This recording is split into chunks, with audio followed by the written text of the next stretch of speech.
Occupied Germany, 1945. Two Americans sit in a Jeep watching a quiet country road. A young teenager riding a bicycle rides toward them, but the boy seems like no threat and is largely ignored. As he passes the Jeep, the boy suddenly comes to a stop and from underneath his jacket brandishes a submachine gun. One empty magazine later, both American military police are dead. The boy, no older than 15, uses a thick grease pencil to write a symbol on the hood of the Jeep, a straight vertical line intersected by a horizontal line with a hook at the end. This is the symbol of the Werewolves, Nazi Germany's last-ditch effort to repel the invading Allies. It had started weeks ago, with news that French, American, and British forces had broken through the last defenses on the homeland's border and were now streaming into Germany. In the east, the situation was equally grim. The glorious victories against the communists had been reversed in a year, and now it was the Soviets who were invading the fatherland. In sheer desperation, Hitler and his senior advisors scrambled to find a way to motivate a largely demoralized and exhausted German army. They once more turned to the occult, as they have so many times throughout the war. This time, though, they seek to inspire their soldiers to victory with the legend of the werewolf. As the Nazis would tell it, the werewolf was not a bloodthirsty monster out to devour hapless villagers and travelers on a full moon.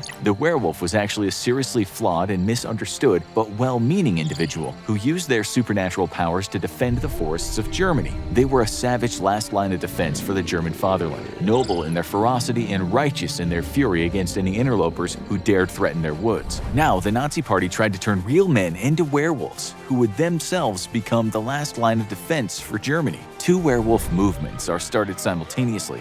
The first is an official paramilitary force drawn from surviving veterans of the Long War, many of them scarred and bloody, but veterans through and through. They would engage in sabotage, espionage, assassinations, ambushes, anything they could do to slow the Allied war machine and grind it to a halt. The unit of Nazi werewolves would still be under the command of Hitler and his military leadership, directed with precision and extreme violence at high-value military targets. In the late summer and early autumn of 1944, Heinrich Himmler initiated Operation Werewolf and began to gather an elite troop of soldiers. Various werewolf units would operate behind enemy lines, in exactly the same style as the highly successful British and American commandos, and harass the enemy's rear areas. They would destroy supply caches, assassinate high-level military leadership, and spread demoralizing disinformation throughout the Allied ranks. SS Obergruppenführer Hans Adolf Kreutzmann was placed in charge of what would become several German werewolf units. For his part, Kreutzmann had studied the tactics employed by Soviet guerrilla forces and was assigned to teach these same tactics to German soldiers. Unlike the Soviet guerrillas, though, German werewolves would still wear military uniforms and operate within the bounds of German high command.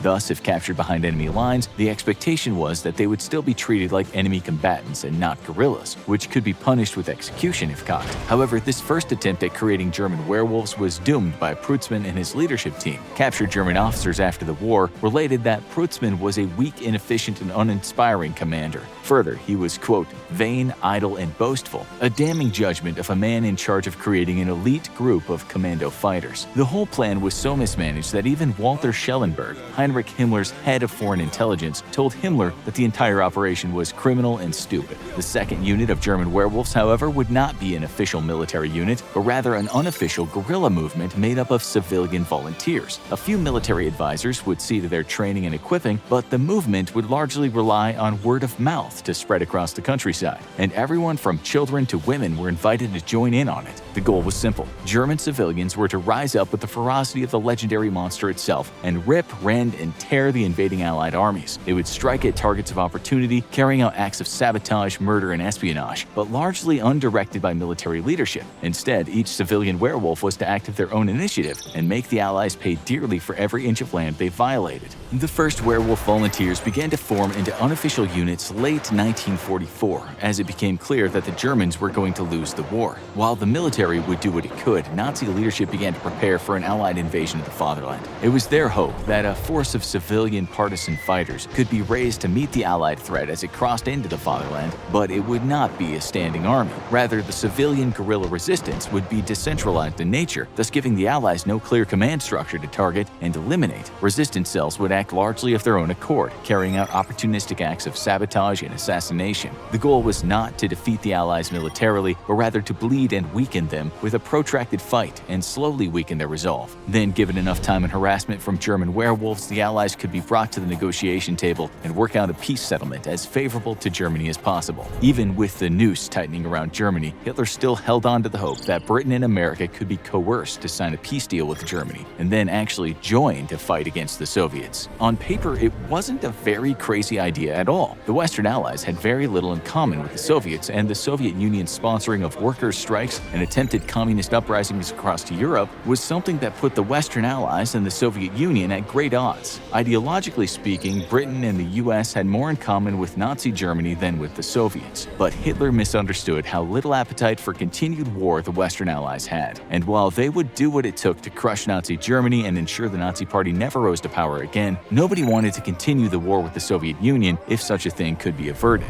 Further, after years of bitter fighting in a previous war against Germany 20 years ago, the British and American public would never stomach allying with the Germans to fight a campaign that would largely benefit Germany in the end. Hitler had an even bigger problem than trying to convince the Western Allies to join him in a fight against the Soviets. The werewolf movement was collapsing before it even began. With the Nazi bureaucracy in chaos as defeat inched ever forward, contradicting orders and general confusion crippled the attempt to organize the partisan movement. A much bigger problem, though, was the fact that by now German factories had been bombed nearly to oblivion, and German industry was struggling to keep up with the needs of a regular army. Outfitting a massive national partisan movement was nearly impossible at this point. By 1945, though, it was clear that the German army would be pushed back over the Rhine, and the Allied invasion of the homeland was inevitable. This time, Minister of Propaganda Joseph Goebbels took the effort to raise an army of German werewolves who would meet the incoming Allies with teeth and claws. With Goebbels firmly in charge of the movement, much of the confusion and chaos of the first attempt was eliminated. The propaganda minister quickly set to work on a national campaign that would play on Germans' fears of the vengeful Allies as well as fierce patriotism.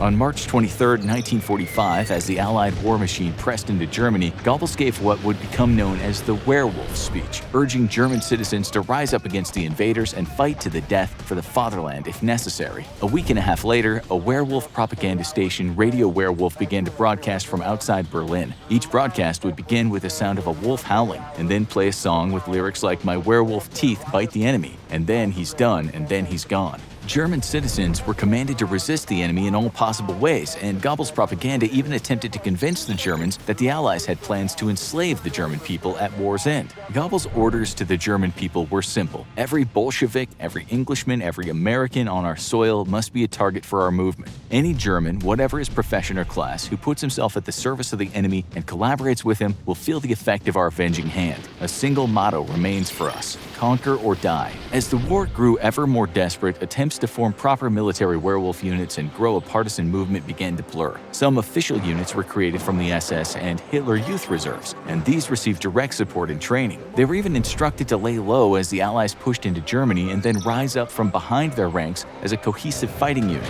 These front companies of secret soldiers, however, were all discovered and dismantled by the Allies within months. The supply problem plagued the German werewolf effort, though, and civilian partisan fighters were left to fend for themselves, often attempting to take on Allied military personnel with old hunting rifles and improvised explosives. Originally, large caches of equipment and explosives were to be buried in secret places throughout the country, so at the war's end, the werewolves could rise up and carry out a guerrilla campaign against the occupiers. However, not only were supplies critically low for the German war machine in 1945, but the highly disorganized nature of the werewolf movement meant that what supplies could be hidden away were only known to a small number of individuals. Unable to get the location of these caches out to the werewolf movement as a whole, most of these caches would end up simply discovered by the Allies, especially the Soviets, as the bulk of these caches were built close to the Polish border. Goebbels knew that previous efforts to create a true commando and paramilitary force had failed spectacularly, and thus, in early 1945, he brought in the legendary Nazi commando Otto Skorzeny to train the new werewolf movement.